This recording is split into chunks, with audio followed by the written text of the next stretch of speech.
Good afternoon, everyone. Thank you for joining us for our Synergy competition on the topic of climate action. My name is Norman Shafto, and I'll be your MC and host for this event. Today's event is being hosted by the International Association of Youth and Students for Peace, also known as IAYSP or simply YSP. YSP is an international nonprofit organization with chapters around the world. The mission and goal of YSP is to advance world peace by empowering youth and students to become global citizens through character education and peace projects supporting the UN Sustainable Development Goals. Synergy is a program of YSP and gives young people the opportunity to present their own ideas and projects to help better society. YSP was founded by Dr. Hak Jahan Moon. She and her late husband, Reverend Sun Myung Moon, dedicated their entire lives for the sake of creating peace and harmony worldwide, starting multiple organizations, businesses, and projects to help bring this about.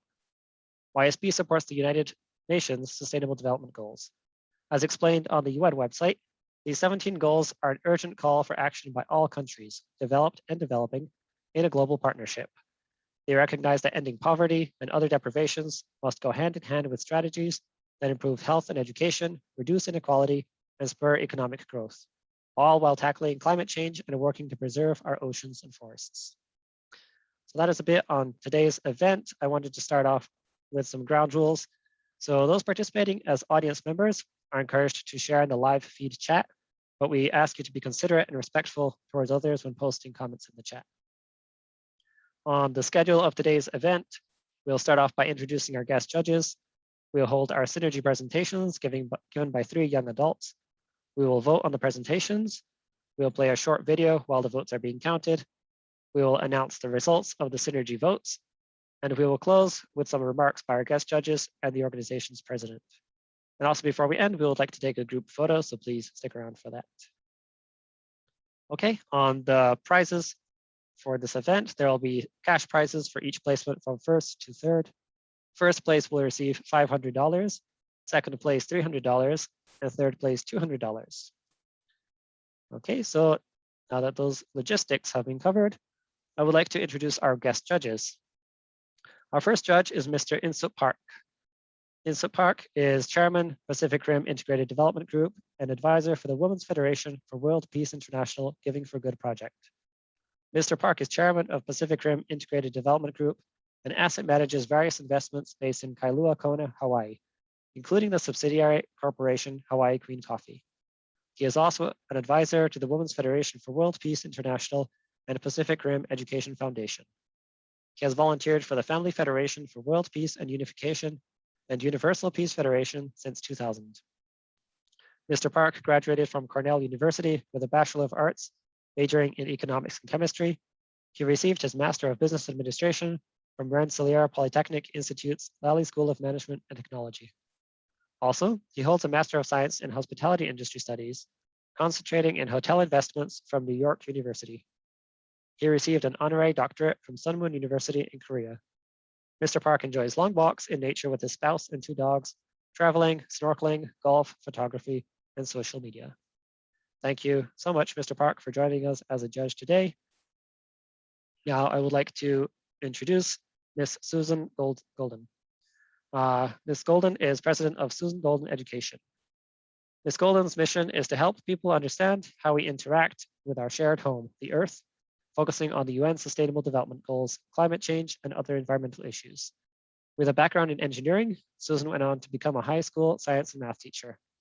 It was when Ms. Golden began teaching environmental science that she realized how many people do not understand the impacts that society has on the environment. As a result, she has created several informative presentations and workshops that she delivers regularly to schools and community groups around the world. She has also dedicated hundreds of hours to community service in various capacities, including curriculum development for educational programs and participation in community cleanups. Currently, Ms. Golden serves on the boards of the Hackensack River Keeper and the Tenafly Nature Center, and she is a past chairperson of her local environmental commission. She is a Rutgers environmental steward, and in 2020, she became an En-ROADS ambassador for Climate Interactive. She is also chairperson of the local chapter of the Climate Reality Project. Ms. Golden is constantly looking for ways to enlighten people so that we can all make smart, sustainable, and equitable environmental choices now and for future generations. Thank you so much, Ms. Golden, for joining us as a judge today. and I will introduce our third judge, Dr. Dinshaw Dadachanji. Dr. Dadachanji is Research Director at the Hyojung International Foundation for the Unity of Sciences.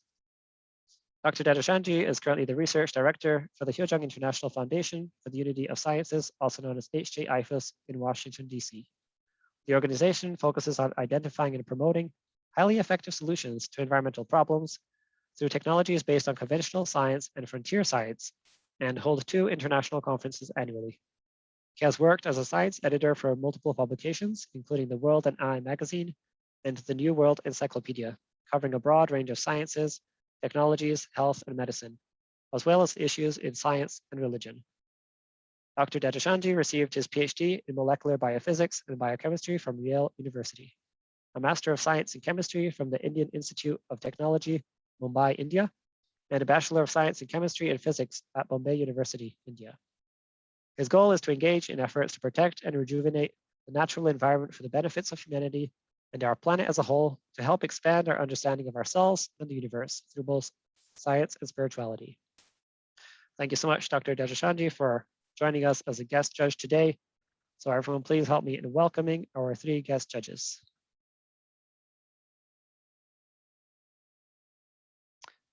Okay. Now we will cover a bit of the background on the Synergy presentations. Synergy is a presentation event where youth and students have a chance to share their own ideas through their words, including people who have started their careers already. The name Synergy comes from students, ideas, and energy. Ideas, the I, expressed with an exclamation mark to convey an exciting image. The idea is that the energy and the power of students' ideas make a synergetic effect to change society and the world. The theme for today's Synergy event is Local Climate Action, Initiatives to Model and Share. And we are pleased to have 3 young presenters who have different ideas and proposals to share with us. And with that, I would like to introduce our first speakers. So our first presentation is by Unbi Che and Sunmi Iwazaki. Both are undergraduate students studying in Olympia, Washington, and Philadelphia, Pennsylvania. So with that, I will pass it on to Unbi and Sunmi.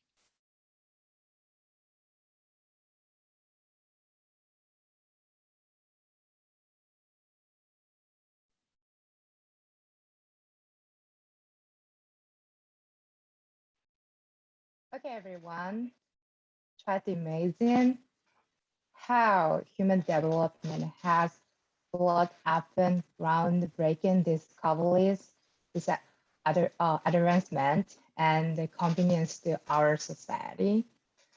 At the same time, however, the environment is now collapsing and facing unprecedented climate change, deforestation, wildfires, and polluted sea was blasted.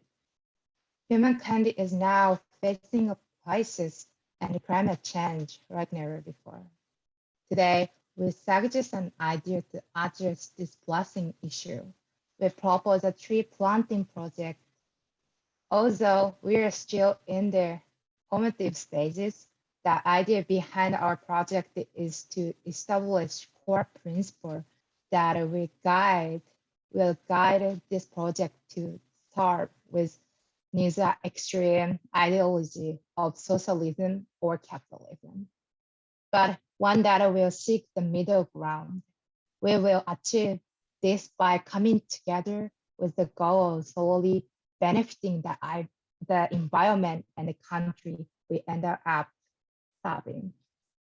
Imagine planting trees in the United States, such as earlier affected by wildfires in California, and then onto places like the Amazon in Brazil, Boston Forest in Australia, North Korea, and the Gobi Desert in China. It will dramatically reduce the amount of carbon and CO2 of the world. In our present age, climate change protests are taking place all over the world. Many young people continue to protest and follow the demonstration, which are often fueled by anger and frustration against leaders who do not claim to address climate change. However, despite the demands of our young people, change rarely reflected on through policies quickly enough, because to be frank, leaders in position have never-ending problem to address. If we young people are seek to follow the cooperation from leaders, as a young person myself, I say that we needed to plan and take concrete action instead of depending on demonstrations. And there's only so much that private sectors and NGO can do.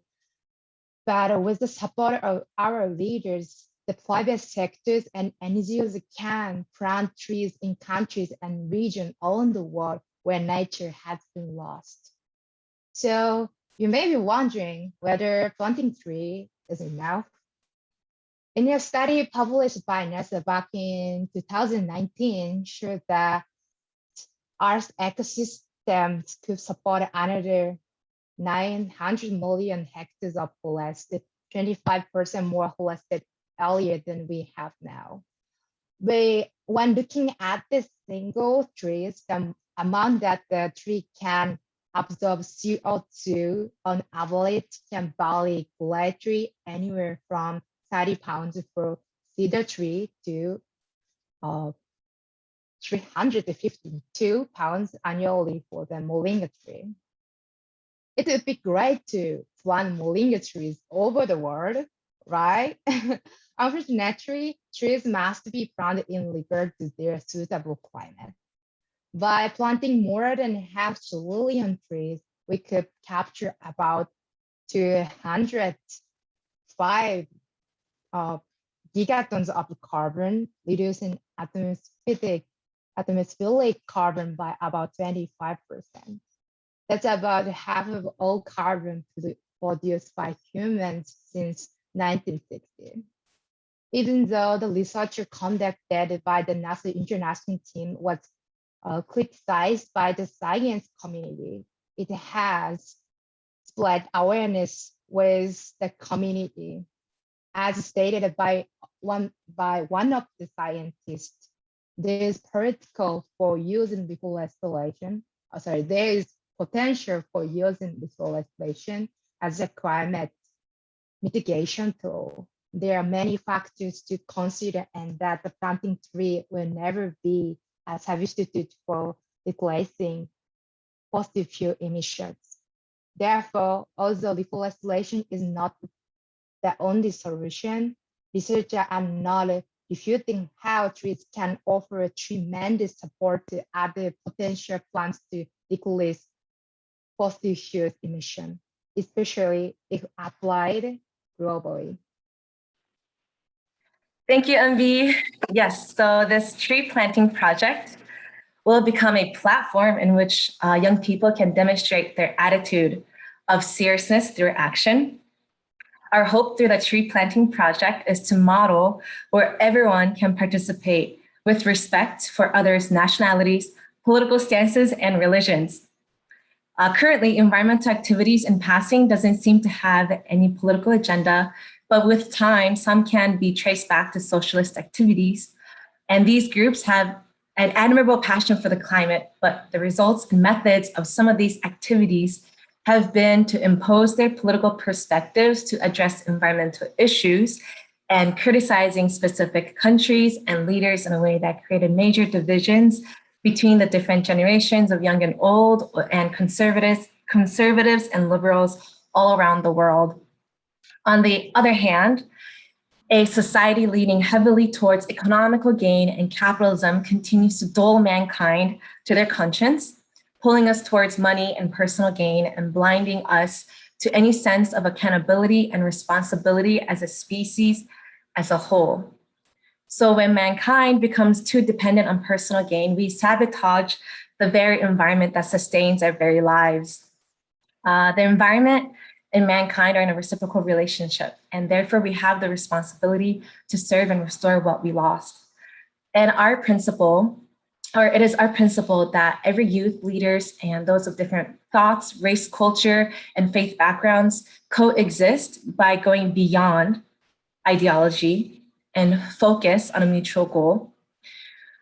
which is the well-being of the environment, which returns mankind with beauty and sustenance for life.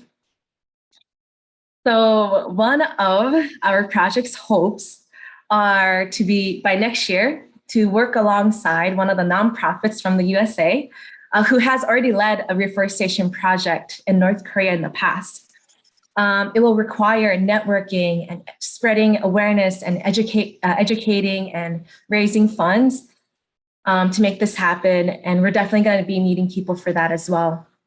We hope to serve North Korea together because by doing so, it will be an epitome of what this project can come to stand for, which is the free world, the USA, and the communist world coming together in harmony and modeling coexistence for the sole purpose of benefiting the land of that country, in this case, North Korea. So how can someone get involved? As of now, we are as we mentioned earlier, we are at a more formative stage. And so we are looking for individuals to join our team to brainstorm solid principles and guidelines for our project, as well as asking for help in the above mentioned areas, like with education and spreading awareness and raising funds as well. And hopefully this model can be emulated in local. Our hopes is the more we can solidify our this group and the thoughts, that it can be replicated in local areas as well. And to conclude, we hope to have as many representatives as possible who yearns to serve their environment, those who are religious, atheist, Republican, Democratic, rich, and the poor, everyone, you get the point. And we seek to join hands under the goal of benefiting the environmental situation of the state or country we end up serving. Thank you.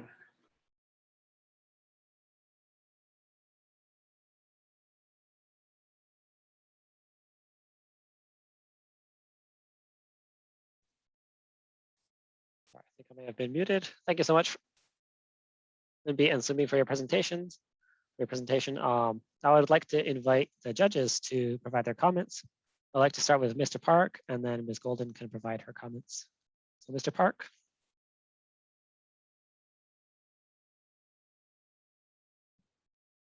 Yes, thank you very much for a great presentation.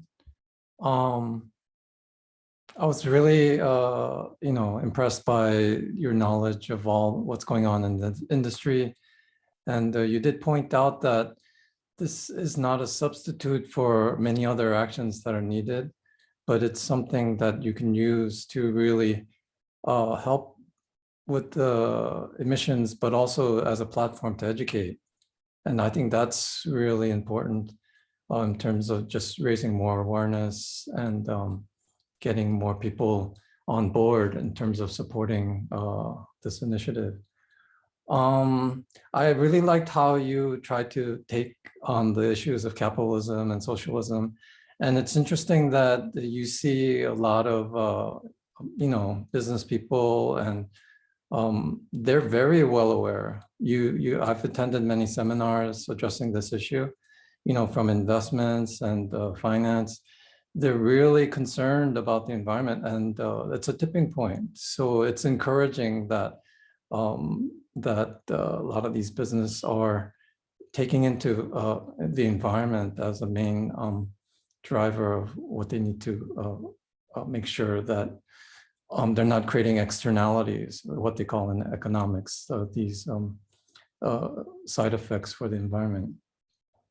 So overall, I'm very impressed with your presentation. And maybe one suggestion I might make is that just as a broad category of planting trees might be a little broad. So maybe you might want to find niches, like maybe planting trees in urban areas, or find a target kind of so you can differentiate yourself from many other groups that are doing this.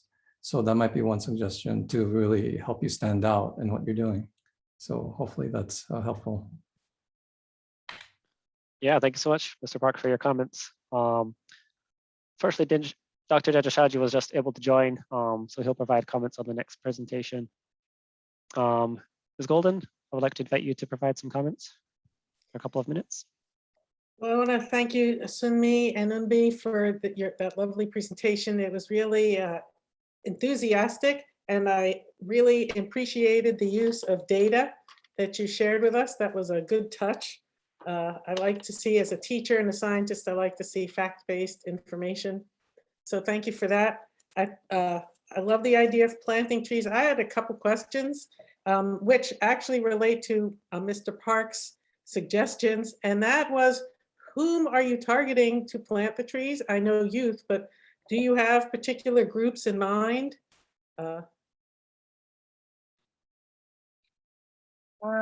So as Umbi and I were discussing, yeah, like our target audience as well, I think the youth that came to, I guess it's like youth, I mean, youth or anyone who resonates with like that concept of like, okay, I don't want to create like a wall between like different ideologies. So the groups that we are targeting, so they don't know it yet, but there are youth organizations such as a Collegiate Association of Research of Principles. They're like a undergrad students or actually participants and members from YSP USA as well. We hope to target. So if there are any CART members or YSP members listening right now, don't feel threatened if we do come for you. We see you as a great potential and hope for our project. So thank you. That would be a great place to start. You might want to look, if you just want to start with people of faith, you might want to look at green faith organizations. Those are different, it's an interfaith organization where they all believe that we need to protect the world. So you might want to try there. And you just might want to start small, with allowing students to plant their own trees. So that's a wonderful plan. I just also want to point out that trees take a long time to mature. So we have to, in general, act faster than that. But thank you. That's a lovely presentation and a lot of energy and well done. Thank you.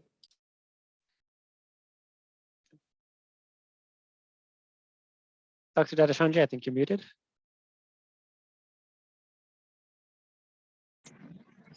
Okay. I'm so sorry to join you so late, but I did see your preliminary presentation that was submitted earlier, and just wanted to make a comment or two. One of the things I read about planting trees, which I think is a great idea. It's a great idea. But the point was, the downside is that somebody has to take care of the trees. There has been occasions where people have planted trees in arid areas and borders with deserts, in the hope that they will spread and reduce desertification. But then 3 months later, the trees were dead because there was nobody to water them, nobody to take care of them. And so that's the downside that needs to be brought out. And so, but the other comment is that I think it's great to be able to interact with nature directly.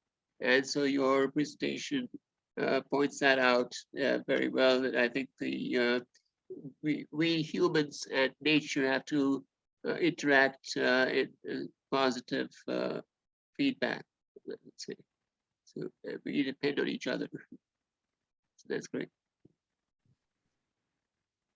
Great, thank you. Dr. Dadachanji, glad you're able to provide comments. Yeah, so thank you so much for your presentations. We'll move on to the second speaker. So for our second presentation, we have Kozan Morimoto from Kansas City, Missouri, who is a high school graduate of Penn Foster High School. So with that, Kozan, I will pass the floor to you. Hi, all right. So my presentation, getting over it. So getting over what, you might ask? Well, let me give you some context.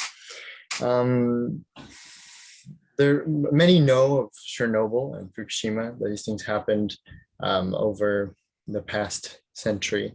Large nuclear reactors exploding. And so these events, plus the added fears from World War II and Hollywood, have contributed to a large fear in people of of what nuclear can do to us, but it's actually not as bad as we might think. So getting over nuclear power. So there's some common misconceptions, carbon emissions. So if you look at this image that I have pulled up, there's these large stacks coming from with a nuclear reactor, and many people actually think that these are smoke or some sort of burned byproduct that's a carbon emission and contributes to climate change. But this is actually just water vapor. So this presentation, I'd like to more focus on addressing a problem that rather than a movement or kind of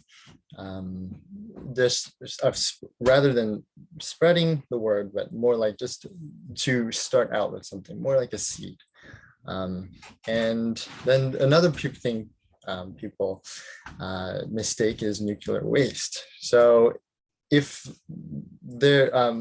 water vapor is the only thing that's going out into the atmosphere, but then there's nuclear waste, which is created from the uranium that's used in nuclear fission. But actually it's quite small, but it's very dangerous. It's radioactive. Though we don't use it exactly to power. It's not very easy to recycle. We still have it. So what do we do with it? We put them inside these metal containers, and then we put them underground. But of course, the underground space is it's very large. But some people might worry that in the future, many centuries from now, if we continue to do this, then we'll be filling up our space. I'll get more into recycling technology later and what we do, other things we do with it. Going on to the next misconception is, will it explode? So this might be the biggest one. Because of these big disasters that happened over the years. Chernobyl was actually caused by human error. So that was avoidable. And Fukushima was caused by a tsunami hitting a nuclear reactor, and then it caused nuclear meltdown, and then that caused a devastating impact on Fukushima. But this could also be avoided by putting our nuclear reactors in more rural areas, or keeping them focusing on putting our nuclear reactors in places that are safe from these kinds of natural disasters, whether it's a tsunami or a hurricane or anything. If you look at this chart that I pulled up, death rates from energy production per terawatt hour, actually our fossil fuels and natural gas, those sorts of things, cause many more deaths than nuclear, which actually per terawatt is 0.07 deaths. This is all just statistics, but this is including after Fukushima and Chernobyl and all these many people dying. Even so, brown coal, these sorts of things are killing many more people because of pollution inside the air, like Hong Kong and New York. These, for example, are creating so much bad air, and so people are dying from that. But so let's get to the facts. So cost. To make a nuclear reactor, it's actually it's a bit expensive. It's more expensive than coal, but running one is actually relatively cheap, and that's because of uranium's energy density. I found this really good picture on Twitter from Kenya's nuclear organization. One uranium fuel pellet, size of your fingertip, is actually has as much energy as 17,000 cubic feet of natural gas, 149 gallons of oil, and 1 ton of coal. One uranium fuel pellet. It's very small. And so the byproduct of these uranium fuel pellets is also very small,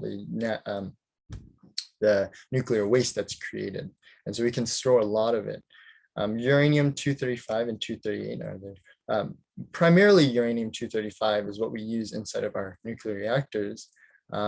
But in nuclear, and it's very, very pure form of uranium, but with more innovation and using nuclear reactors that are made for uranium-238, we can actually power our world for many, many thousands of years.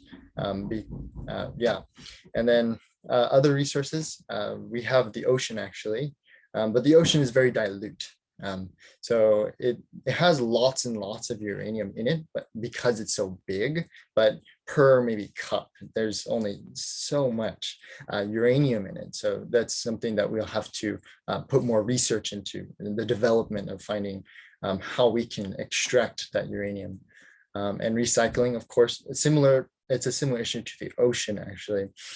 We don't have as much technology, it's expensive, it's difficult to recycle our nuclear waste to use again. So I hope you've learned something. I hope you enjoyed it. This is a lot. So yeah, thank you so much.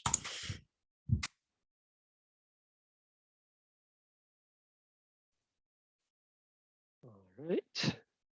Thank you so much, Cousin, for your presentation. I would now like to invite the judges to provide their comments. I would like to start with Ms. Golden, followed by Dr. Dadachanji, and finally, Mr. Park. Well, thank you very much, Kazan, for that a very informative presentation. It was well done. I see the need, how you feel that we need to continue to pursue nuclear power in the future to help power our modern society. And that is it's definitely a valid course to take. I like how you presented the problem and your slides also on some of the problems, the details of the problems, like the waste and recycling. And that was good. Do you have any idea? There were a couple numbers I would have liked to see, like, again, I'm a scientist and all, and I like some quantification. That was great, giving me the size of a uranium pellet, but what about how many of those pellets do we use in let's say, a regular nuclear, can't even think of one. I'm thinking of 3 Mile Island, you know, in the size of a typical, at least an American nuclear power plant. How much uranium do we use and how much nuclear waste do we generate in a year? Would you know that? Yeah, actually, so they said about 1 ton of uranium used in a nuclear reactor can power for about 200 years. So yeah, that's just a number for that. And per nuclear reactor, we have about 443. I didn't include this in. It is 443 nuclear reactors. And each nuclear reactor powers about 1 gigawatt hour per year. Yeah. Great, thank you very much. It was an excellent presentation. Thank you.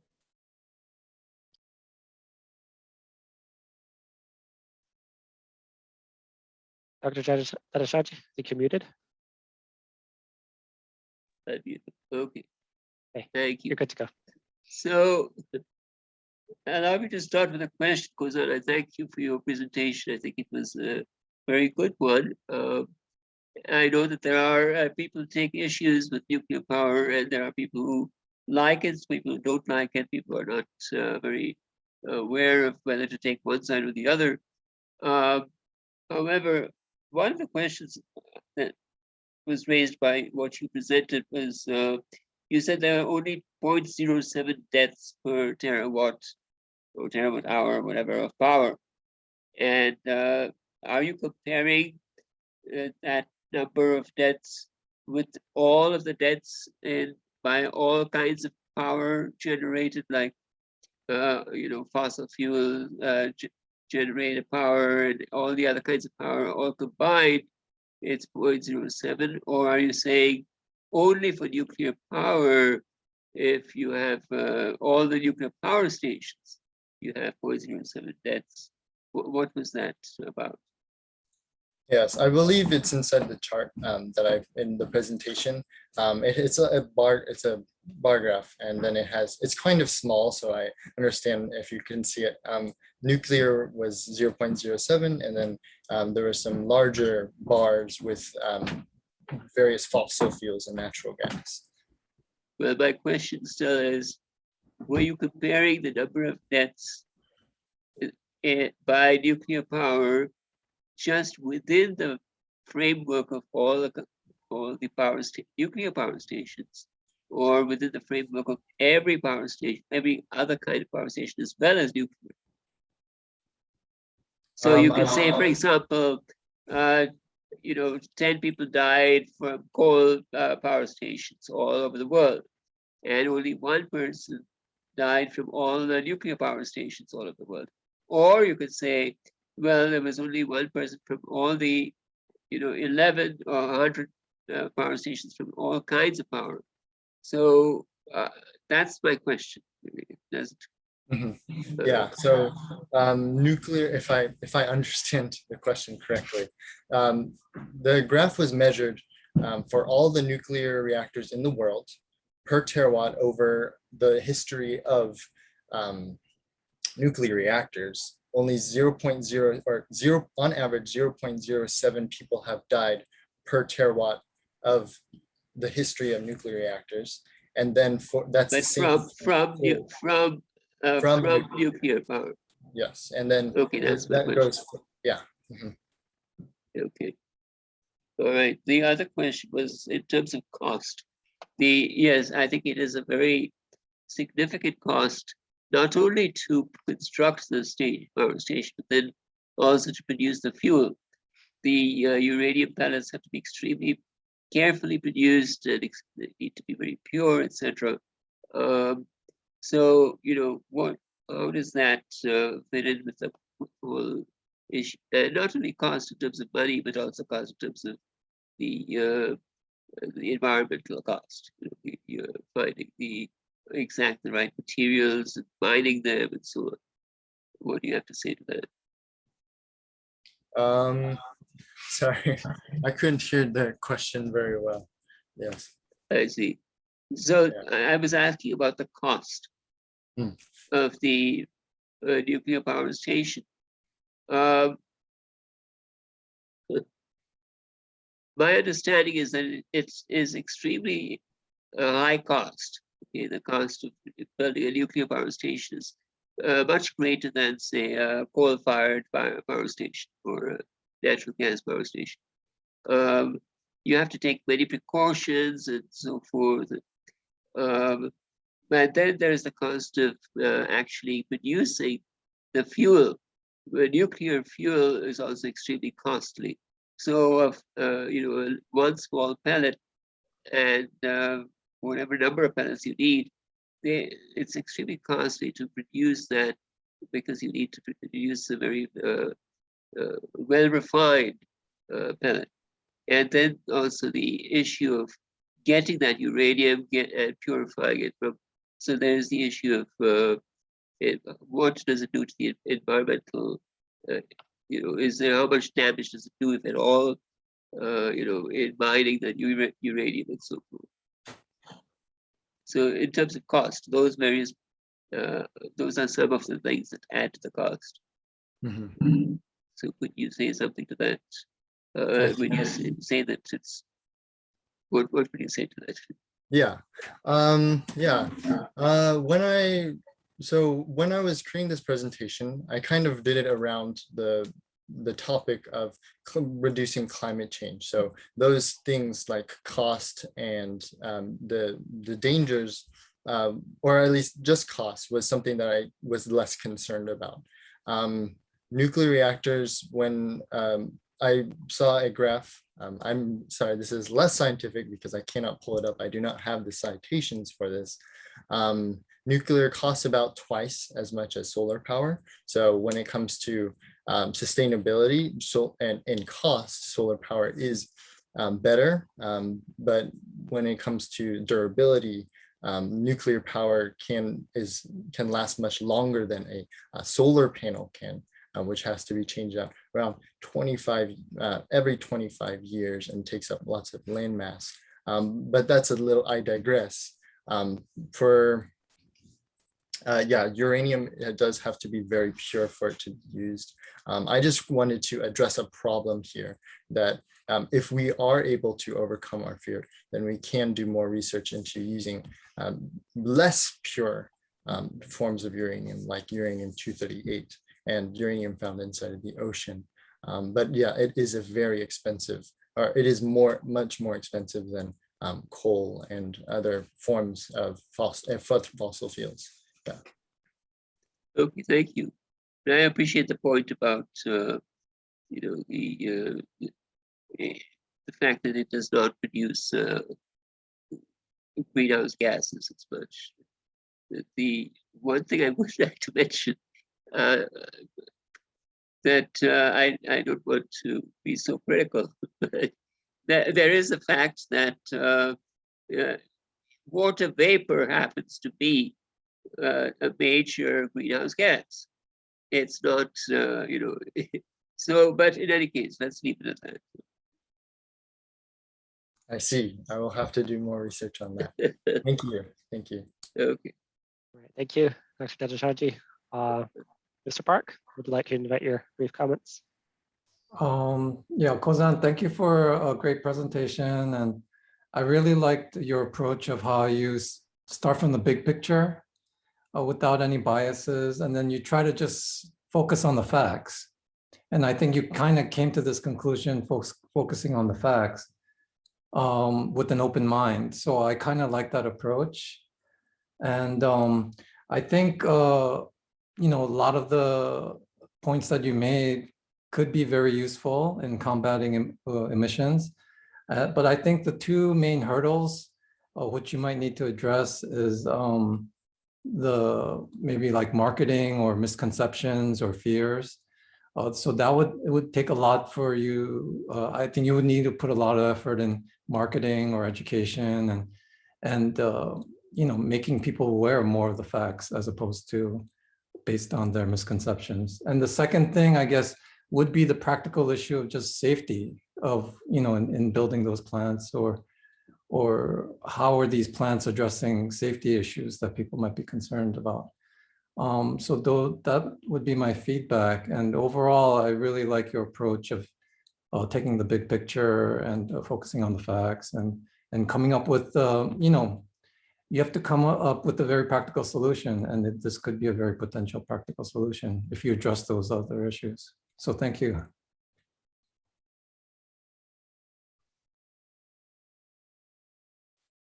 Okay, thank you, Kozan, so much for your presentation, and judges for your questions and comments.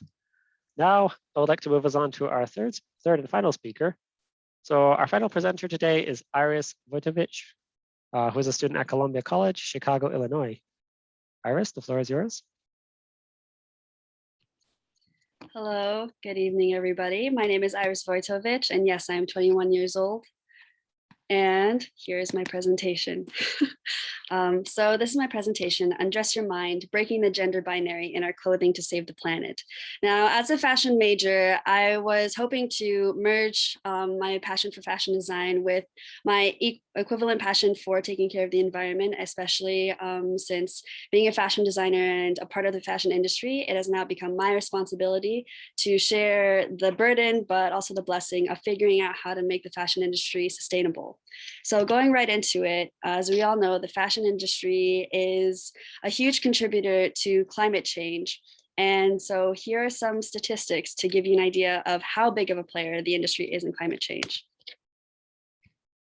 10% of global greenhouse gas emissions come from the fashion industry, which is more than the aviation and shipping industries combined. Really think about that one.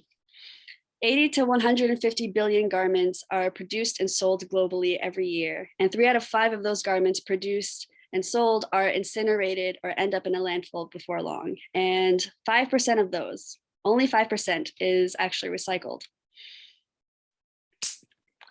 Now, here's a garment that you all probably have in your closet, a pair of jeans. So to give you an idea of what it takes to produce, how much energy and effort and resources go into producing this very typical garment, the UN estimates that it takes 1 kilogram of cotton, which is around 2.2 pounds. It takes 1 kilogram of cotton to make 1 pair of jeans, and to grow that 1 kilogram of cotton, it takes 7,500 to 10,000 liters of water, and which then equates to 10 years of drinking water for one person. So now I'm going to switch topics, going into the history of gender through clothing. I'd just like you to observe this picture for a moment and think to yourself, what kind of garments are all of these men wearing? It's not pants. So going straight into it, as I was researching, I found that societies like the Romans designed their garments based on mobility and not on sex. So yes, if you look far back enough, you see all these Romans wearing drapey garments in the form of like capes, tunics, skirts, and wraps, and no bifurcated pants whatsoever. Those were only reserved for horse riders, actually. And when we move forward in the time of King Louis XIV, a lot of men in high society wore heels, short trousers, and tights, all garments that we now consider feminine, but at the time were considered incredibly masculine to assert your dominance. I don't know what about short trousers as asserting dominance, but I don't know, ask King Louis XIV, I guess. And the beginning of the split between trousers for men and skirts for women came out of necessity also, not out of sexism. It's generally easier for women to work around, to do their jobs in skirts and take care of their natural bodily responses in skirts compared to men.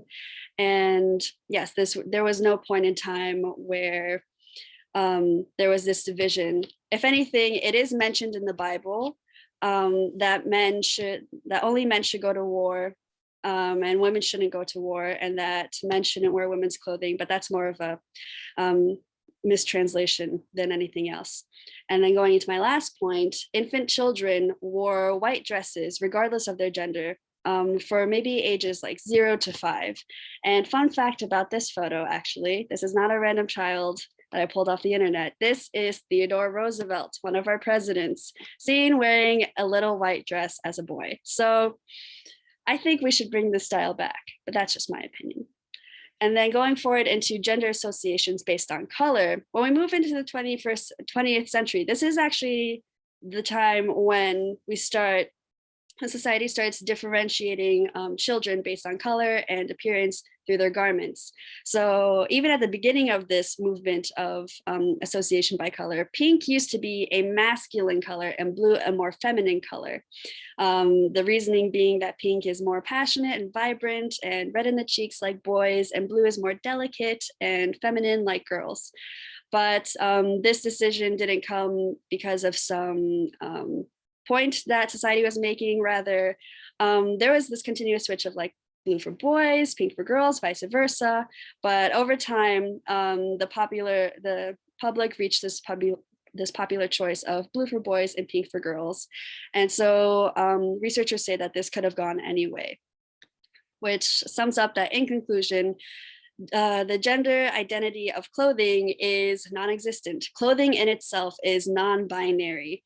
And on that note, I love this quote by Purusha Ari, who is the designer of the first gender neutral brand in India: "Products don't have a gender identity, our minds do." So this brings me into my next segment of binary clothing and the world. Specifically, how does binary clothing affect our society and our environment? Because gender clothing actually does have an environmental as well as social impact on the planet and our various societies.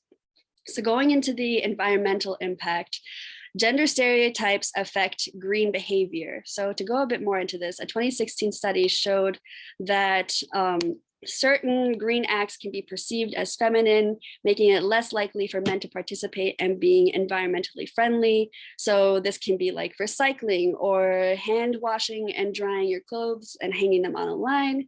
Even though these practices are great for the environment, these practices in and of themselves are more of a feminine task. And so it presents itself to be more challenging for men to take on, making it harder in general for the male population to take on being environmentally friendly and sustainable human beings.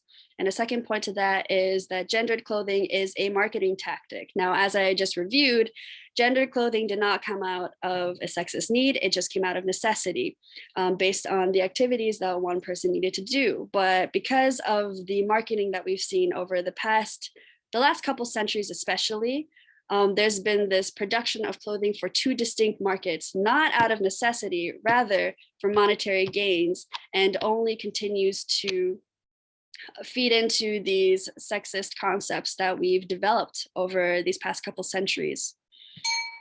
Then when we talk about the social impact of gender binary clothing, it segregates and oppresses both sexes. The narrow options for menswear reflects the strict boundaries of the construct of masculinity. When you look at the seasons of clothing of menswear every year, I mean, there really isn't anything more than like a men's suit jacket, a button up, and a pair of nicely pressed trousers. Really, there's nothing more to it. And then on the flip side, the imposition of women changing their clothes, having 72 seasons of clothing a year turned out by the fashion industry, comes from being forced to dress for the male gaze, dressing to look good for men, not for ourselves as women, but to look good for men and to be appealing, which in turn suppresses our value and makes us feel lesser than, because we're not dressing for ourselves and we're losing our power to someone else's gaze. And then going into my second point, it disproportionately makes women responsible. Coming from, taking this quote from The Impact of Fast Fashion on Women, a great article that I love, a great paper written by Andrea Chang. When a highly feminized industry like the fast fashion one becomes problematic, the responsibility for positive change is also placed upon females. So when we look at these two areas in which the gender binary clothing has an impact, the social realm and the environmental realm, if we're able to have a non-binary concept about clothing and just wear clothes as we see it, like how women are able to wear pants now without a thought, and maybe hopefully men being able to wear like skirts or more feminine clothing, having this give and take not only presents itself as a chance for unity between the sexes, but also an equalizer, not just in a social realm of equalizing the power of clothing across the board, but also in the way that we perceive each other, because the way that we dress also has makes a first impression before we even speak. So being able to have a more diverse palette for selecting our clothing and expressing ourselves would be a great justice to our human society and allowing us to reach this neutral point that we had before in history, where we weren't dressing because of the sexist concepts that we live under, but dressing out of necessity to express ourselves and being open to that. And with this ability to move across the spectrum of whatever clothing we would like to wear, this also lessens our impact on the environment. It lessens the production of clothing that we need to do. It promotes more sharing between people, of like sharing clothing and different styles. And there's more opportunities to save the environment rather than impede on it with these horrible marketing tactics that are just separating people and worsening the planet. So with that, I give you my proposal, Unbound. So Unbound it hasn't been created yet, but it will be a social media page dedicated to educating people on unlearning their concepts about gendered clothing to promote environmental sustainability and gender equality. And specifically, it addresses the SDGs number 5 on gender equality, number 12, responsible production and consumption, and number 13, climate change.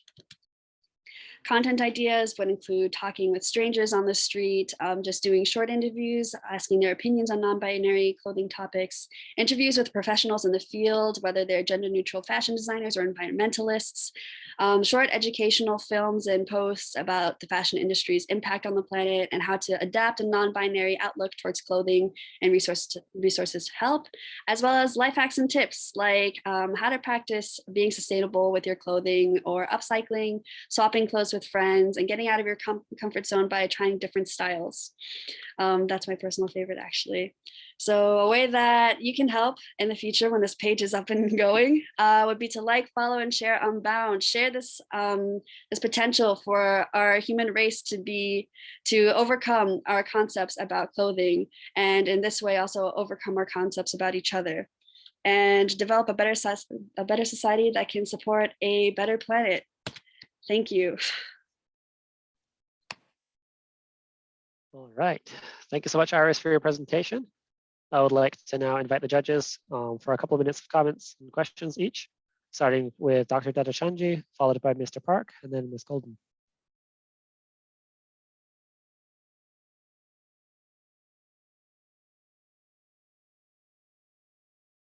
Dr. Dadachanji, I think you're muted.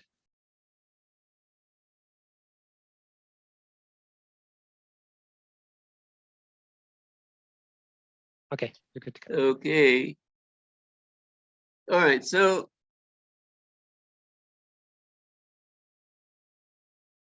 would you say that if people wore the same clothes, or men and women could wear whatever they like, that somehow will affect the fashion industry to make less fashionable clothes, or produce fashionable clothes less often, like not 72 seasons a year, but whatever it is, 4 seasons a year, whatever. And then therefore we would reduce climate, the impact on climate change. And Yes, that's what you say. So you should somehow be able to persuade the fashion industry to come out with less fashionable fashions per year.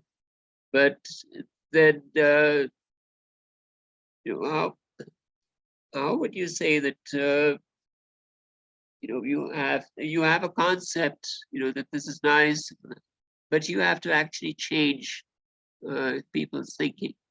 It's not just well, this would be nice to do. You're going to preserve the planet. You're going to preserve reduce the climate change, etc.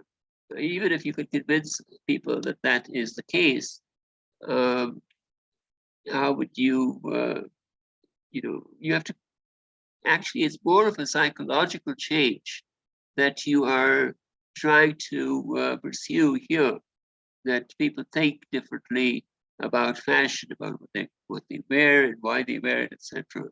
And so more of a, and less of a change based on it's less technological or action oriented. So how do you go about making psychological change in society? Oh my goodness, I've had this discussion so many times with so many different boys and men in my life. So I know how difficult it can be to change people's minds. But really, it just comes down to how much power do you give to the clothing that you wear.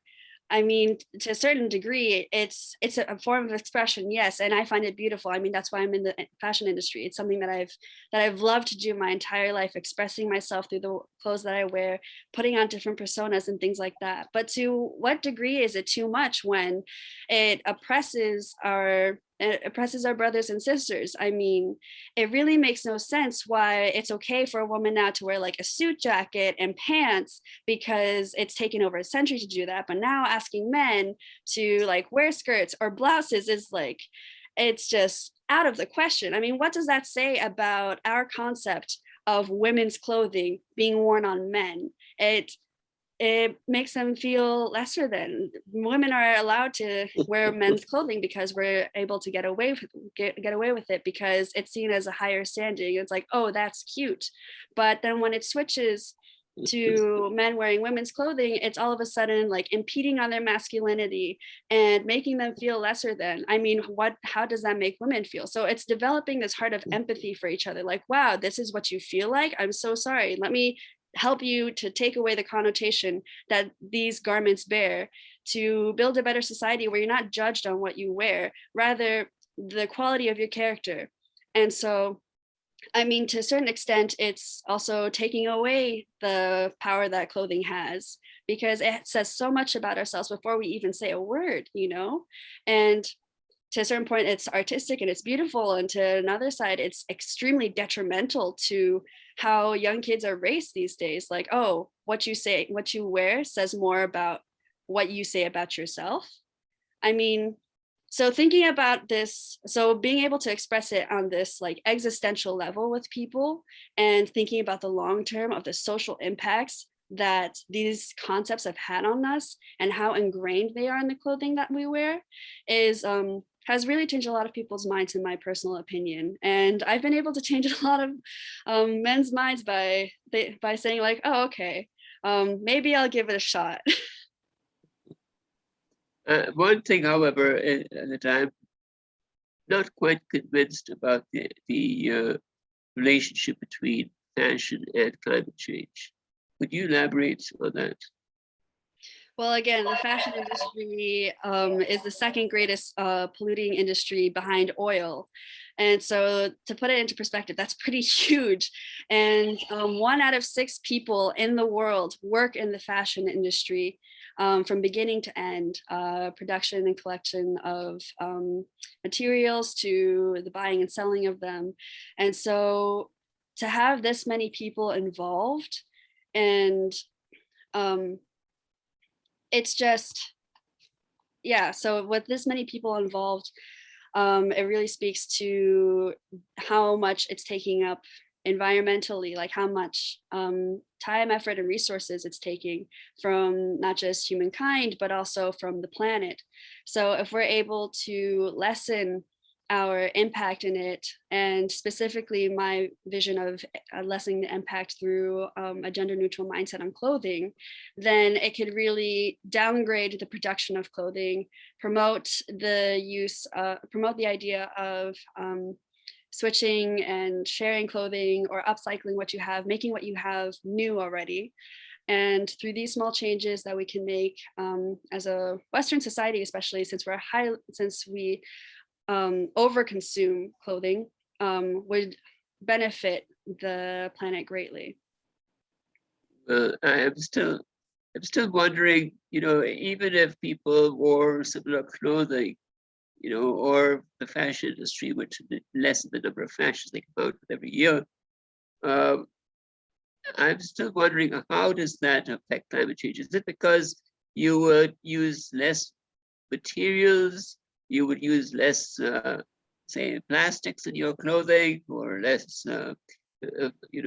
decorations in your clothing, or is that the reason? Well, I don't know. There will be less need to ask for new clothing from the fashion industry because we're already switching between each other. Because now that we've opened up the spectrum of what clothing we can wear between each other, then we can go to each other for new clothing and new resources versus asking the fashion industry to create more for us. Okay, thank you. All right, thank you so much, Dr. Dadachanji, for your questions and comments. I would like to move on to Mr. Park. Yeah, thank you very much, Iris. It's a very creative, out-of-the-box solution. And I can understand that you're saying that it's creating an efficiency where, yeah, if people can switch and recycle even between genders, then it creates less demand and more efficiency there. Fashion is powerful. So addressing this is, a good way to deal with climate change. And it's dealing with so many other things too, like you've addressed in your presentation, the social issues and cultural issues. So it's trying to tackle many things at the same time. I think the fashion industry is changing as well as many industries. Like I read an article where Armani said that during their, the type of clothes they produce every year, they're going to reduce their output, So I think a lot of, designers and manufacturers are thinking that, okay, they have to contribute as well in declining their output. And even in West Africa right now, like a lot of the fast fashion goes there. So you see photos, you have mountains and mountains of, discarded clothes, and just the impact, not just with emissions, but just on pollution and just on, the environment and our harmony with nature. It's just really sad and devastating to see. I really appreciated your presentation and your creativity. I think the one thing I would suggest maybe you might want to focus on, and I think you guys were discussing this. They said one of the main drivers for fast fashion is being trendy, interestingly enough, where, Gen Z, they're very well aware of the environmental issues and they're very well of not wanting to hurt the environment. But if you look at the surveys, they say that being trendy is more important. So how can you make your idea trendy? I think if you can kind of capture that, then that might really be able to have impact of what you're trying to propose. So, great presentation, and thank you for loving and caring for the environment. I thought it was great. Thank you. Thank you. Thank you so much, Mr. Park, for your questions, comments. I'd like to pass it on now to Ms. Golden. Thank you, Iris. It was a lovely presentation. I really actually learned a lot about the history of garments. I wasn't aware of the gender issues there, so it was very nice and informative. Thank you. And they were good slides, so thank you for that. It sounded to me, both the other judges touched on this already, but it sounded to me like what you want to push for is more recycling of what we have. Is that correct? Yes, absolutely. Yeah. So maybe you want to push that more as you move your Unbound forwards. But I have a question. How would you counteract, as one who has worn men's jeans for many years, and I'm actually going to preface this by saying, please, if you're going to design clothing, to please put pockets in women's clothes. Tell me about it, sister. Gosh, I hate it. The passion is a reason for non-gender tied clothing. But anyway, how it seems to me that because of marketing and consumerism, men are tending to be more trendy. Actually, they are paying more attention to their clothing and their appearance in general. And so we're seeing more men actually doing more purchasing. And of course, they're targets. Just within this last month of October, I've seen 2 men who identify male with their nails polished. So I'm seeing men taking on more, we're seeing this swing, particularly with the millennials, of this non-binary gender, which is great, but how in your focus, do you think you're going to be able to, the marketing is turning the men into shoppers, rather than how are you going to turn everyone away from that? That's one question I have. Right. Thank you for that question. I really love it. Yeah, especially targeting the masculine population.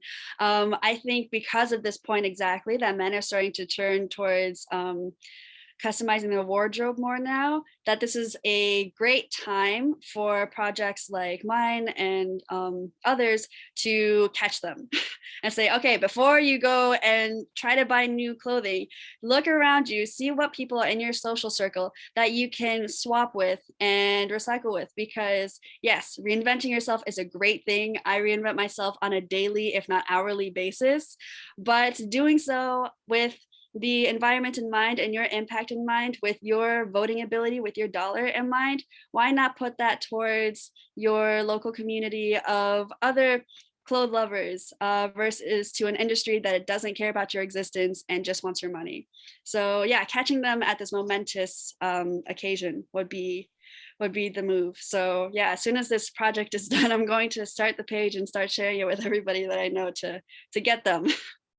Excellent. And may I just mention that perhaps as you do that and you gain a following, that you can actually create swaps and actions and events that people can do, like a swap, or maybe even one day a consignment store. I know that they're on colleges, they're starting to have that now. Yes, so, they have it at my college. Yes, so perhaps you can do something like that and promote swaps in neighborhoods or towns or something like that, where people can get together, particularly as we get out of COVID. So those are just some ideas that you can share. And I just want to say that I really appreciate how your proposal addresses several issues of the United Nations Sustainable Development Goals. I noticed it right away and I appreciated it when you mentioned it. I was going to mention it myself. So thank you very much. All of those areas are important. Thank you so much. Okay, thank you so much, Iris, for your presentation and for the comments and questions by our three judges. So that brings us to the end of our presentations for today. We will now move on to the voting process. So audience members who are tuning in can vote through My Vote. It's a platform, and the judges will vote using an evaluation sheet. The My Vote link has been added to the Synergy event page on Facebook and will also be shown on screen for easy access. So keep in mind that while 70% of the voting weight is by judges, 30% is by the audience. So please take a minute to submit your vote for your favorite presenter. I'll now turn it over to Sasha, who is going to demonstrate how to use the My Vote platform. Thank you, Norman, and thank you to all the presenters for your amazing presentations. So once everyone clicks the link to vote, you'll be taken to a page that looks kind of like this. This is just for practice, but your page should say YSP, Synergy, Climate, for the event for today. And so once you go there, you're going to click vote. And keep in mind, this is just a practice, so you won't be seeing these options, but for just practice, we're going to be voting for my favorite ice cream flavor, but your page should show the presenters' names. So forever you choose to be in first place, first you're going to click the number 1 first, and then you're going to click the presenter that you think that you want to choose as first place. And then once you choose that, you'll see that the option that you clicked as first will go next to the first right here. So I click chocolate and chocolate moved to the first rank. And so I do the same for the second. Let's say vanilla is my second favorite ice cream flavor. So I click vanilla and you see that it moved to the second spot here. And then automatically cookies and cream will be on the third. And then after you choose your ranking, you make sure you click save vote. And then once this check and saved, you see that check and saved option here, that means that your vote is saved. So thank you, enjoy voting. Thank you so much, Sasha, for the demonstration. So we'll now put the URL back up on the screen and we'll give everyone 5 minutes to submit their votes.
All right, we just wanted to give everyone another 30 seconds to a minute. It seems like some people had a challenge with the link. So we'll resume in about a minute.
Okay, thank you so much everyone for submitting your votes.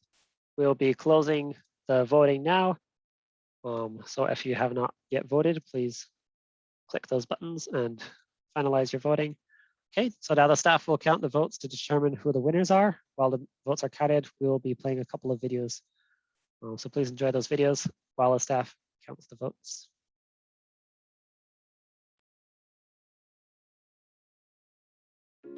The world is endlessly facing countless problems. These problems are too difficult to be solved by individual strength alone. However, as we solve small problems one by one, the world can change little by little.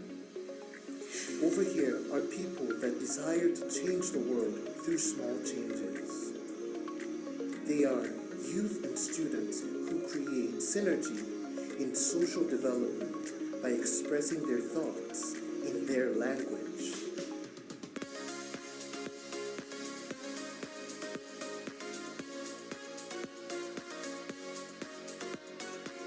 Youth and students are always at the center of creating the future. Synergy supports challenges and practices by youth and students. Make the first step to change the world with Synergy.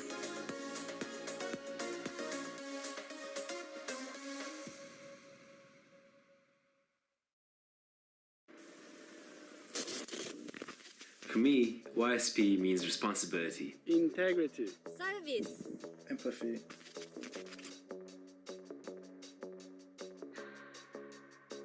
keep my hands on myself.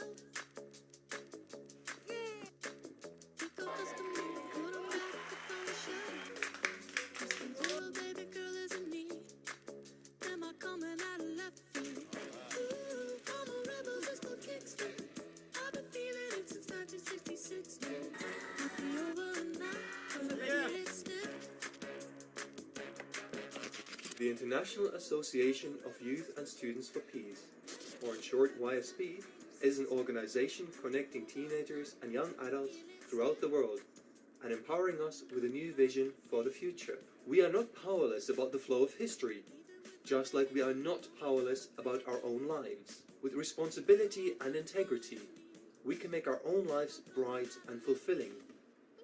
With service and empathy, we can together shape the future of our communities, our nations, and even the whole world.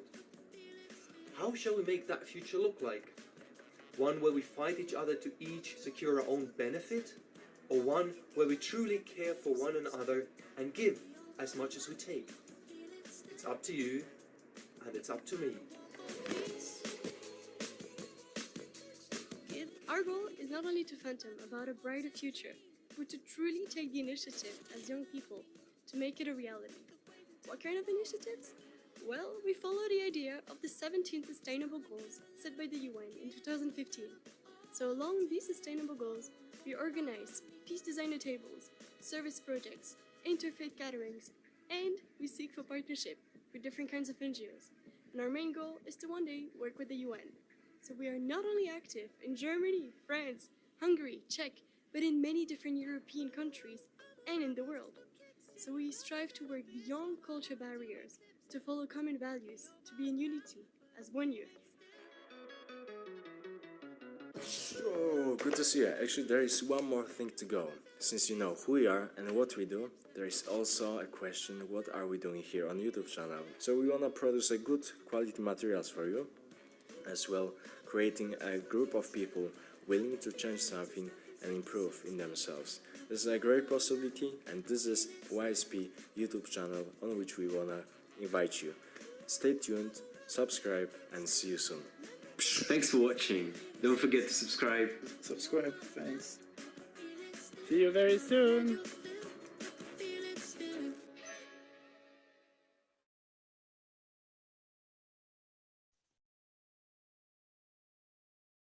All right. Looks like that was some perfect timing. Looks like the results are in. Okay, so I'll be announcing the winners starting from third place, going to second, and finally first place.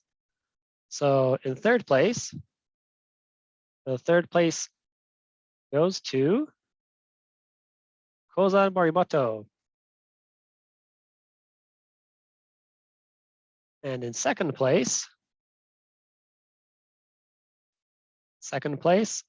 is Iris. Sorry, Iris, I forgot your last name, Vojtovic. Iris Vojtovic is in second place. And in first place is Unbiche and Sunmi Iwazaki. All right, those are third, second, and first places. We really appreciate everyone's presentations. Big congratulations and a big thank you to everyone who presented in today's event, and of course also to our judges who provided their comments, questions, and who also voted for each of the presentations. All right, so we would like to now invite the judges for some final words, just a couple of minutes each, to talk about the presentations in general. So I would like to start off with Mr. Park. Yeah, thank you for being invited to this, and I was very inspired, and it was a great event. And I guess I'd like to just mention just some personal experiences with climate change here in Hawaii, more than talking about a lot of statistics. Just in the few months, we've had a massive fire on the Big Island, and it made some national headlines too. We had 40,000 acres of land, that was burned in a brush fire, and homes were destroyed. And we literally had to, sweep off the ashes off our lanai. So, we've been here off and on for 10 to 12 years, and this is the first time something big on this scale has happened. There's been fires before, but such a big scale. And even we manage a 160-acre coffee farm. And we've had so much rain recently that, one of the trees that we've had, a tall tree, just was knocked over because the roots became unstable because of all the water. And, it's affecting our coffee yields as well, because just too much water makes the coffee cherry ripen prematurely. So, and we have a ravine that helps divert, the water from the ground. And there wasn't, you never saw a flow of water there, but recently in the past 2 years, we started seeing, that ravine being filled up. So we can visually see and experience the effects of climate change. So I really appreciate the youth here really taking this urgent issue and figuring out solutions and, promoting it and educating people. This is something we really need to address. And I think the world is at a tipping point. And so I'm glad that this event is addressing this. So thank you so much for all your effort and care for the planet. Thank you. Great. Thank you so much, Dr. Park. All right, would like to pass it on to Ms. Golden. Some final comments. Thank you very much. And I'd like to also thank everyone for inviting me to be a part of this wonderful event. I'd like to thank the four presenters, I should say, the three groups. for their terrific ideas as well as their informative presentations. And as one who educates people about climate change and environmental issues, I just want to point out how all three of your solutions are very different from one another, and yet they're all feasible and they're also important. And one thing that one can take from this is that it's going to take so many different solutions for us to try to mitigate global warming and climate change. And so I want to say, keep up the good work. You guys, the other piece is that the youth has to lead this. It's your world that's changing. Mr. Park just mentioned changes that he's seen on the Big Island. Everyone around the world, anybody older than the age of 20, I would say, has seen major changes in their local climate over the last 50 years. That is kind of scary, as I'm sitting here on an 80-degree day in northern New Jersey in the middle of October. It's a beautiful summer day, except it's fall. And this is now becoming typical. So I just want to thank you for all your ideas and all your energy. And it will take everybody doing something. So thank you very much for doing what you are doing. Please, as you go forwards, keep in mind on your projects and as you proceed in life, some of the unintended consequences of your actions. Keep in mind equity concerns. What you're doing fair to everybody? Are there going to be some losers, or will we have all winners, and try to avoid having any losers to many of your actions? And also see how many co-benefits you can have from the things you do. And each of your suggestions today, there are co-benefits to every one of them, not only to help mitigate global warming and the climate change, but to end pollution or create more equality amongst people and genders. And so those are all terrific things. And I just want to say, please go forward and continue these messages, and don't be afraid to speak the truth.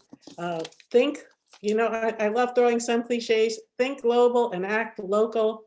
Please keep doing what you're doing and don't stop. Thank you. Be a force for the world. And thank you very much for having me as well. Thank you so much, Ms. Golden. It was a pleasure to have you too. I'd like now to pass it to Dr. Dadachanji for some final remarks. Sorry, I think you're muted again.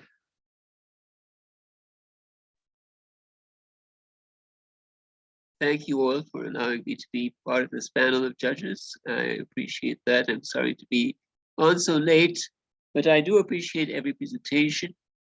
And also, I think I learned some things from the judges as well. Thank you for your comments. The thing is, of course, the first aspect that I relate to most is the planting trees as being a solution that's, I think, a vital solution, but not only that, because it allows us to relate to nature directly. And that's I think a fundamental aspect is that people have been losing touch with nature, if not neglecting it, or even sometimes being so greedy as to get the resources, but not be able to replenish what we have taken from nature. I would point out, I don't know if you're aware of Professor Ratan Lal, who is one of the foremost scientists on soil health.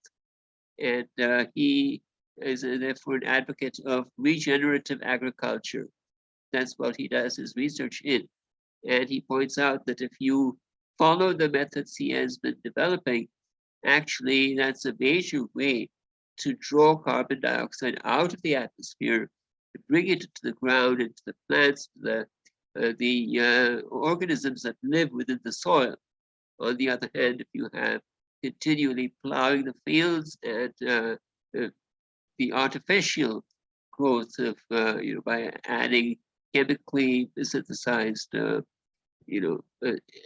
fertilizers, pesticides, and so forth, you're actually eliminating those ground-dwelling organisms, and that actually makes for removing also carbon from the soil, releasing it into the air. So agriculture happens to be a major source of the climate change issue. And so here we have the opposite being done. So when you talk about planting trees, I appreciate that. And also it goes hand in hand with agroforestry, and agriculture and forestry and so on. I would also like to thank Kozan for his presentation. Maybe I sounded a bit critical. I should mention that Professor Molina, Mario Molina, I don't know if you've heard his name, he is a Nobel laureate in atmospheric science. He actually looked at the cause of the ozone hole many years ago and showed that there were certain things that were the aerosols that were used for refrigerants, etc., were causing the ozone hole. And he helped prevent it. And he was a very loud advocate of the issue of how to prevent global warming. And actually, he came to one of our conferences that I helped to organize. And he said, in the discussion session, he said, "No, I'm going to say something that's controversial, but I'm going to say it anyway." And he said, I agree with, I think that we should pursue nuclear power. So he was in your corner, or you were in his corner, whatever. Anyhow, so that is a feasible thing. But as somebody else pointed out, it's also not necessarily feasible in the areas and regions that are underdeveloped and need much more investment and not able to afford that kind of thing. The presentation by Iris, thank you for your presentation. I think, as I said, we do need a psychological, sociological change of mind and heart. And I think that the equity or equality of sexes is not necessarily in terms of, I don't see it at least, in terms of how we dress, but rather in terms of how we regard each other and how we relate to each other, and whether we are respectful and how we relate to each other. I would like to end, if I may, my organization, which is the Huge Young International Foundation for the Unity of the Sciences, was founded by Reverend Dr. Hak Jahan Moon. Some of the principles we are advocating is interdependence, and therefore our interdependence with nature is very important. Our interdependence with each other is very important, and mutual prosperity. Similarly, that we are not just looking for our own selves, but how to help others also prosper. And then also to share values that are universally shared. So with that, I will thank you all and here. Excellent. Thank you so much, Dr. Dadachanji, for your final comments as well. Yeah, we really want to thank all three judges for your insight, for your questions and comments after the presentations. We understand you all three come from very different backgrounds. You have different areas of expertise, so we really appreciate your insight. I think these were excellent points, and hope that they're really useful for the presenters as they continue with their projects. So just wanted to say once again, thank you so much for joining us. And now we would like to move on to invite our IAYSP USA President, Milhan Stevens, for a final word. Thank you so much, Norman. Let's give it up for Norman Shafto. Doing an amazing job running us through this entire complex program, very high production. Thank you, Norman. And you should know, Norman has a master's in the environmental sciences. Am I right? Or did I get maybe more specific? That's right. So he was science policy. What is it? Environmental science and policy. Environment and policy. Okay, so he had to withhold, I'm sure, a lot of his, I'm sure, comments that you would have loved to make today. So, but yeah, thank you again. We could do like a whole documentary on the making of this Synergy event. Looking at a lot of our staff, Naria Gorder, Ricky DeSena. So thank you for making this happen. Judges, thank you for being here. I think there was a comment about the diversity of our presenters. I think the same could be said about our judges, coming from climate action, climate research, and business, how to execute such plans through marketing and tactics. So much appreciated there. And you did not go easy on them, which is what I asked for. So thank you for following up with that and doing so kindly and constructively. I want to thank the presenters. I know each of you poured your heart and taking the time. I know a lot of you took a week or two to put these presentations together. Very well done. And it's a good reminder that climate change is not a simple issue, and there is no solution. And that's the beauty of Synergy, because we like to take on the biggest issues and allow young people to just take a stab at it. And you've taken us way outside the box today. So just one by one, Unbi and Sunmi, yes to planting trees. I think I saw an article saying that planting trees is the most popular way to address climate change. I think if there's, attracting more people to do that and do so responsibly, as Dr. Dadachanji mentioned, the better. Kozan, impressive review of nuclear energy and that whole technology. I'm sure that if we can just remove our, preconceptions or I guess misunderstandings about it, we have some chance to develop that technology to make it more efficient and help us. And apparently we have some other advocates out there, laureates even. And for all of you viewing, you should know that Kozan is 16 years old and he's graduated high school and he's already, composing himself well. So we're going to be a big fan for his future. Thank you, Kozan. And Iris, I learned so much about the fashion industry. My goodness, you have such an amazing vision for the future. And I think that in that future, we're going to have people be more aware of the consequences of their purchases. And so I'm not sure how soon I can start looking to my wife's wardrobe, to see what I want to wear today. But I do understand that there's not equality. And I like how you're connecting that to another, SDG related to climate change and allowing more, I guess less demand for, these niche marketing tactics. So thank you for opening a new world for me. So everyone, in my short experience working with, youth and students for peace, these Synergy competitions have just moved me so much because, I have a rule whenever I teach a class, I always say, there's no such thing as a dumb idea or a dumb question. In fact, a lot of those so-called, I'm not saying we had any dumb questions today, but any idea coming from any young person, you cannot underestimate what that idea could become if there's a little bit of mentoring and coaching around it and the execution, like the common expression, ideas are a dime a dozen. But when you combine that with, mentors and people who have experience in business and have specialty in that area, these ideas could be the solutions of our future that can change the face of our planet. So, all of us putting our investment into this Synergy, we are contributing that much closer to, resolving climate change in a way that's win-win. We're not leaving anybody out here, and also doing so effectively, and it could be even fun. And I look forward to that day. And the spirit of all this, I have to thank our founder, as Dr. Dadachanji mentioned, Dr. Hak Jahan Moon. The way she gave a word to describe what's happening here. And that word is called Hyojung.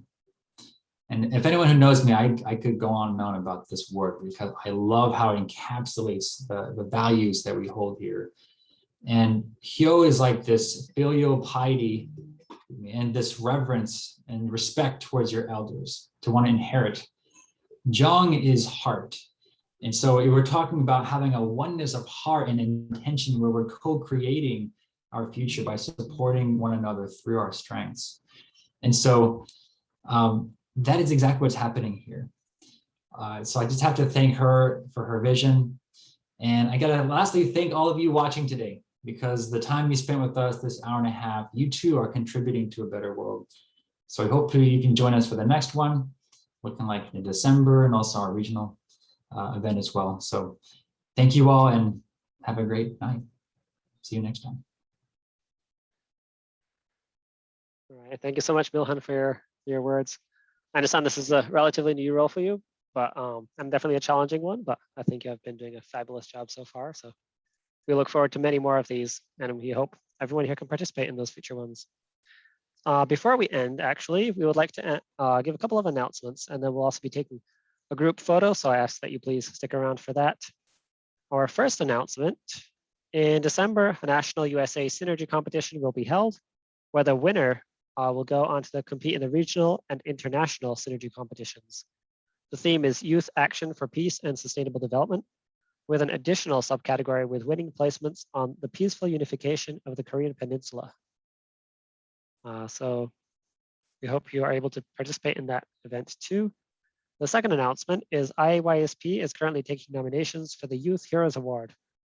If you know of someone between the ages of 16 to 40 who has made a positive impact in a community and deserves to be recognized, please submit a nomination by the December 1st deadline. And the third announcement, on October 22nd, 2021, IAYSP is co-organizing an event online with Women's Federation for World Peace International to celebrate the 76th anniversary of the United Nations. The event is being co-sponsored by the Permanent Mission of the Republic of the Philippines to the United Nations. The event will be a forum with dialogue on the intergenerational cooperation on our journey to peace. So please stay tuned for more info on that event as well. And finally, we want to invite you to check out our website and become a YSP USA member, which is pretty easy to do. You can just go to the website yspusa.org that is being shown on the screen and click join to learn how you can become a member and what the perks include. Okay, so those are all the announcements that we had today. Now I would like to ask all the judges and presenters to please turn on your cameras so we can take a final group photo.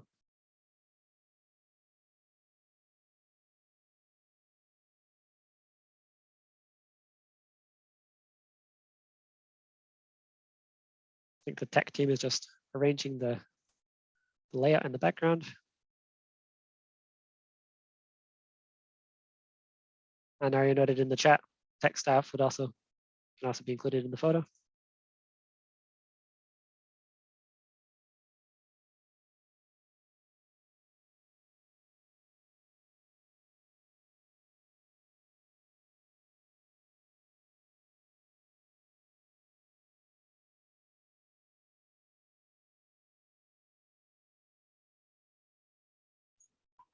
Gonna give us a countdown?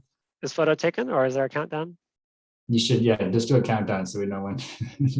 Okay. All right, so we'll be taking a photo in 3, 2, 1. Okay, hopefully the photo was taken. Okay, so yeah, just really wanted to end with a very big special thank you to our guest judges who were able to join us today for this special event and also be able to provide some great and insightful feedback.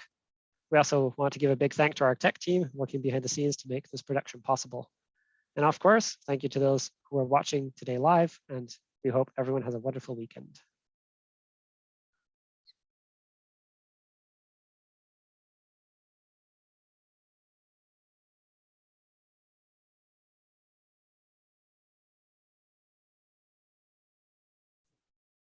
Okay, the live stream is stopped.